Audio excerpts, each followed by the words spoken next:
नमस्कार बंधुरा। तो आज के रेसिपि हलो सोयाबिन कषा। आलू सोयाबिन दिए सोयाबिन कषा करेছি। तो चलो रेसिपिटी शुरू करी। फार्स्ट एखाने आमी कड़ाई बसिए दिएছি। कड़ाईते दिए दिচ্ছি किन्तु सर्षेर तेल, परिमाण मतन तेल दिए दिलाम। एबार कड़ाईटा गरम हये गेছে, तारपरेই देखो तेलटा आमारो गरम हये गेছে। एरपरे आमी दिए देबो केटे राखा आलू। तो एखाने आमी आलूगुलोके एकटू बड़ो साइजेर करे केटेছি, तोमरा तोमादेर पछंद मतन आलू छोटो बड़ो करे काटतेई पारो। तो समस्त आलूगुलोके दिए दिएছি, दिए दिलाम आमी 1 चामच परिमाणे लवण और हाफ चामच होच्छे हलुद गुঁড়ো दिए आलूगुलोके किन्तु खूब भालो करे लाल करे भेजे तुले नेब। तो गैसेर फ्लेमटा एखन हाईतेई रेखेছি, रेखे किन्तु आलूटाके खूब भालो करे भेजे निচ্ছি। तो এই সয়াবিন কষাটা তোমরা রুটি পরোটা লুচি সমস্ত কিছুর সাথেই খেতে পারো, ভাত সব কিছুর সাথে কিন্তু খেতে খুবই অসাধারণ লাগে। তো দেখতে থাকো আমি কিভাবে করি।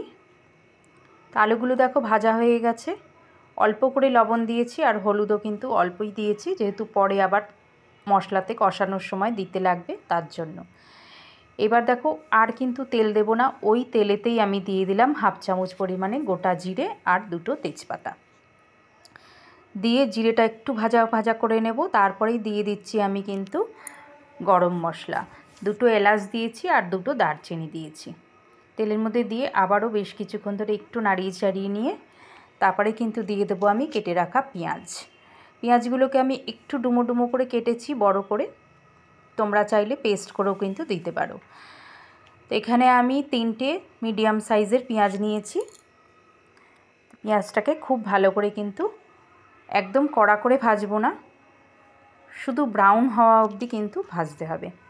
তো দেখো পেঁয়াজটা আমার সামান্য ব্রাউন হয়ে এসেছে, এই পর্যায়ে কিন্তু পেঁয়াজটাকে রাখতে হবে। পেঁয়াজটা কিন্তু না হলে বেশি পুড়ে গেলে ভালো লাগবে না। তারপরেই আমি দিয়ে দিলাম আদা রসুন বাটা। এখানে আমি 1 চামচ আদা আর 1 চামচ রসুন কিন্তু বাটা দিয়েছি একসাথে। দিয়ে আবারও পেঁয়াজের সাথে খুব ভালো করে কিন্তু কষিয়ে নিচ্ছি আদা রসুনটাকে। আদা রসুনটা দেওয়া হয়ে গেছে, তারপরে কিন্তু আমি দিয়ে দিচ্ছি বেটে রাখা কাঁচা লঙ্কা। এখানে তোমরা শুকনো লঙ্কা দিয়েও করতে পারো, কিন্তু আমি কাঁচা লঙ্কা দিয়ে কিন্তু তরকারি বেশিরভাগ করি। তো কাঁচা লঙ্কাটাকে আমি বেটে নিয়েছিলাম শিলনোড়াতে, আর দিয়ে দিলাম এখানে মিডিয়াম সাইজের দুটো কিন্তু টমেটো কুচি। তো টমেটোটা একটু বড় বড় রেখেছি। তারপরেই দিয়ে দিলাম আমি পরিমাণ মতো লবণ, যাতে টমেটোটা তাড়াতাড়ি গলে যাবে। আর তারপরেই দিয়ে দিলাম আমি 1 চামচ পরিমাণে হলুদ গুঁড়ো, আর এই যে লঙ্কার গুঁড়োটা দেখছো এটা কিন্তু কাশ্মীরি লঙ্কার গুঁড়ো দিয়ে দিলাম 1 চামচ পরিমাণে। তোমরা কাশ্মীরি লঙ্কার গুঁড়ো থাকলে দিতেও পারো, নাও দিতে পারো, এটা অপশনাল। তো দেখো সমস্ত মশলা দিয়ে গুঁড়ো মশলাগুলো সমস্ত দেয়া হয়ে গেছে। তারপরে কিন্তু আমি মশলাটাকে খুব ভালো করে কষিয়ে নেব। যতক্ষণ না তেল ছাড়ছে ততক্ষণ কিন্তু মশলা কষাতেই হবে। তো টমেটো দেখো দেখতেই পাচ্ছ তোমরা, টমেটো কিন্তু খুব সুন্দরভাবে কিন্তু গলে গেছে। আবারও বেশ কিছুক্ষণ ধরে কিন্তু মশলাটাকে কষিয়ে নিতে হবে। তো দেখো মশলা থেকে অলরেডি তেল ছাড়তে শুরু করেছে। এবার আমি দিয়ে দিলাম কিন্তু ভেজে রাখা জিরে গুঁড়ো 1 চামচ। জিরেটাকে একটু হালকা চাটুতে টেলে নিয়ে তারপরে কিন্তু ভেজে রেখেছিলাম, সেটা কিন্তু দিয়ে দিলাম। যেহেতু ভাজা জিরে দিয়েছি তারপরে কিন্তু আর বেশি কষানো যাবে না। তারপরেই দেখো আমি সামান্য পরিমাণে একটু জল দিয়ে দিলাম, আর এই জলটা কিন্তু তোমরা যতটা পারবে গরম জল ইউজ করার চেষ্টা করবে, তাহলে কিন্তু তরকারির টেস্টটা খুব দ্বিগুণ বেড়ে যায়। আর দেখো অল্প একটুখানি জল দিয়ে কিন্তু আবারও কষিয়ে নিচ্ছি খুব ভালো করে মশলাটা। তারপরেই দেখো আমি দিয়ে দেবো কিন্তু সেদ্ধ করে রাখা সয়াবিনগুলোকে জল ঝরিয়ে কিন্তু নিয়েছি, আর এর মধ্যে মশলার মধ্যে কিন্তু সয়াবিনগুলোকে দিয়ে দিয়েছি। আর সয়াবিনগুলোকেও কিন্তু খুব ভালো করে একটু কষিয়ে নেব। তো দেখতেই পাচ্ছ মশলার সাথে কিন্তু সয়াবিন আমি কষিয়েই নিচ্ছি। তো সয়াবিন কষানোর সাথে সাথে কিন্তু দেখতেই পাচ্ছ কালারটা কত সুন্দর এসেছে, যেহেতু আমি কাশ্মীরি লঙ্কার গুঁড়ো দিয়েছি। আর সয়াবিনটাকে কিন্তু খুব ভালো করে কষিয়ে নিয়েছি। তারপরেই আমি দিয়ে দিচ্ছি দেখো ভেজে রাখা আলুগুলোকে। তো এই ভেজে রাখা আলুগুলোও কিন্তু অনেকটাই সেদ্ধ হয়ে গেছে ভাজতে ভাজতে। তারপরেই কিন্তু আমি সয়াবিনগুলোর মধ্যে দিয়ে দিয়েছি। এবার সমস্ত উপকরণগুলোকে কিন্তু খুব ভালো করে আমি কষিয়ে নেব। সয়াবিন আলুটাকে একসাথে কিন্তু খুব ভালো করে কষিয়ে নেব। 2-3 মিনিটের মতন কিন্তু কষিয়ে নিতে হবে।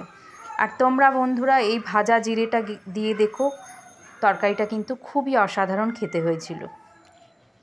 তারপরে দেখো আলু সয়াবিন আমার কষানো প্রায় হয়ে এসেছে, আর আমি একদিকে কিন্তু গরম জল করে নিয়েছিলাম, সেই গরম জলটাই কিন্তু এর মধ্যে অ্যাড করে দেবো। তো দেখো দেখতেই পাচ্ছ কত সুন্দর কষানো হয়ে গেছে।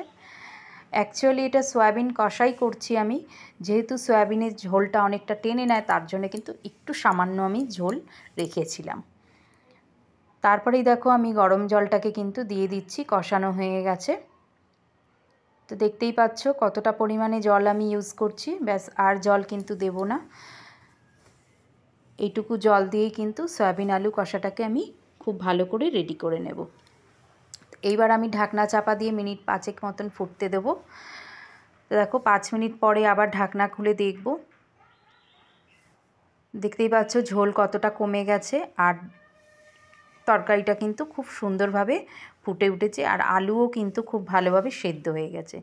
দেখো তোমরা দেখতেই পাচ্ছ, খুন্তি দিয়ে আমি আলুটাকে কেটে নিলাম কত সহজেই।